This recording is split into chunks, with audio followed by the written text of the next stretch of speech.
সবাই কেমন আছো? আশা করি সবাই ভালো আছো। তো আজকের সকালে না দুপুরের রান্নাবান্না নিয়ে এসে গেলাম। যেহেতু আজকে আমি করিনি, তাই দিদি করছিল, তাই দিদিই বানাচ্ছিল মাংস কষা, উচ্ছে আলু ভাজা, ঢেঁড়সের পোস্ত দিয়ে চচ্চড়ি, মাছ আর ঢেঁড়স দিয়ে মাছের টক, এইসবই রান্না হয়েছিল, আর কিছু বাকি ছিল। তার মধ্যে দাদা নিয়ে এসে গেল এই যে এটাকে বেশখানি জামফল বলে, তাই জামফলই খাচ্ছিলাম। আর এত স্বাদ ছিল, তাই একটু ভালো করে আবার দাদা ওর মধ্যে নুন লঙ্কা মিক্স করে দিয়েছিল, কি রুচি খাও তুমি। হেব্বি লাগছিল, কিন্তু খুব স্বাদ লাগছিল। খেতে খেতে আমার মনটা তৃপ্ত হয়ে গেছিলো। এই যে খেতে খেতে দিদি ওখানে রান্না বান্না করছে, এই দেখতে পাচ্ছেন, আর আমি এখানে বসে আরামসে খাচ্ছিলাম। তারপরে যে কোনো যে ছিল সেগুলো দিদি ভালো করে গুছিয়ে রেখে দিচ্ছিল একটা ঝুড়ি করে ঢাকা দিয়ে। আর ওর সাথে সাথে ওনার চ্যানেলের জন্য উনি ভিডিও বানাচ্ছিল। ওনার চ্যানেলের হচ্ছে পালরুর রায়। প্লিজ দেখলে সাবস্ক্রাইব করবেন, আর বেল আইকন প্লিজ অন করে দিবেন। এই যে হলো দিদির চ্যানেল। এবারে দিদি নিজের ভিডিওটা ভালো করে নিয়ে নিচ্ছিল।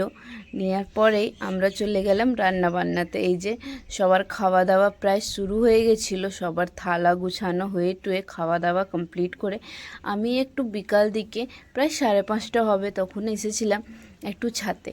আর ছাদে আসার পরে সানসাইড এত সুন্দর দেখতে লাগছে, সত্যি মানে এত খুবসুরত দেখতে লাগছিল, সূর্য ডুবছিল, তার জন্যই দেখতে হেব্বি লাগছিল। মা আর সবাইগুলো একসাথে বসে আড্ডা দিচ্ছিলো। এই যে কাকিমাও যাচ্ছে, আমি কাপড় চাপড় নিয়ে ভিতরে চলে যাচ্ছিলাম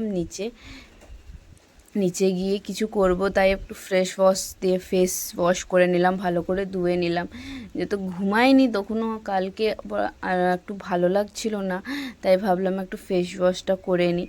এবার আমি ফেস ওয়াশ ডাইরেক্ট করি, মানে জল ঢালেই করি না, আগে ফেস ওয়াশটাকে অ্যাপ্লাই করি ফেসে, দেন 1 থেকে 2 মিনিট ভালো করে ফেসটাকে রাব করি, ওর মধ্যে ভালো করে মাসাজ দিই, দেন তারপরে আমি ওয়াশ করি।